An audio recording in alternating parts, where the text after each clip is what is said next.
The farm's called Knapdale. It was my granddad called it Knapdale from the area that he came from in Scotland.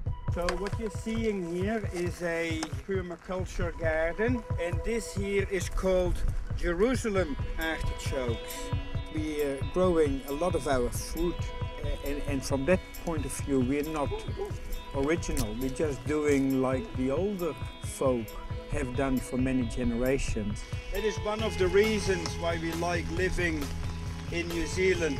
Just the abundance of fruit is just incredible. The farm hasn't seen any fertilizer for 26 years.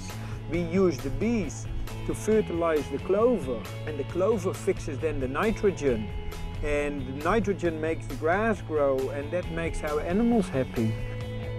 This is Hagrid. We had a calf born, and that calf got adopted by the goose as its new husband, so to say. And now it is 6 years later, and there is this big Highland steer, and the goose is still with him. They've been together now for 6 years. New calves are not allowed to get close to Hamish. The goose is very protective about her new husband.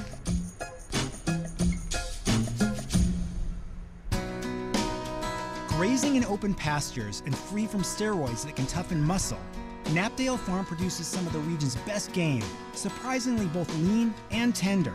That's my girl. That's my girl. We put a lot of thought into what food the deer are getting and when. As Case said, there are certain times of the year that they need more food.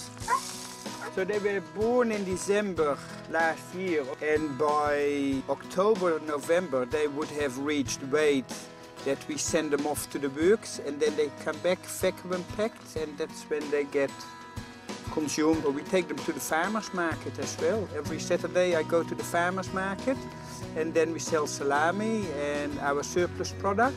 You know, I really like to know where my food comes from, and I think, you know, there are more farmers markets now just because of that, because people are questioning where their food comes from.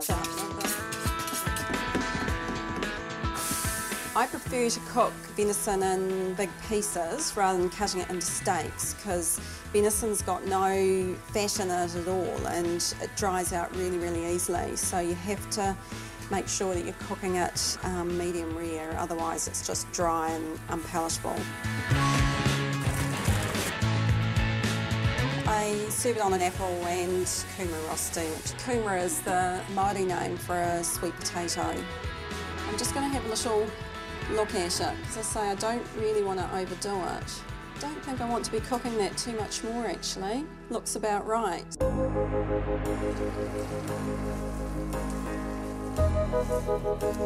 Going to the very basic, what we want to do is live off our own land. In a nutshell, that's what we want to do. And anything that the land provides, we will see as an opportunity to sustain us.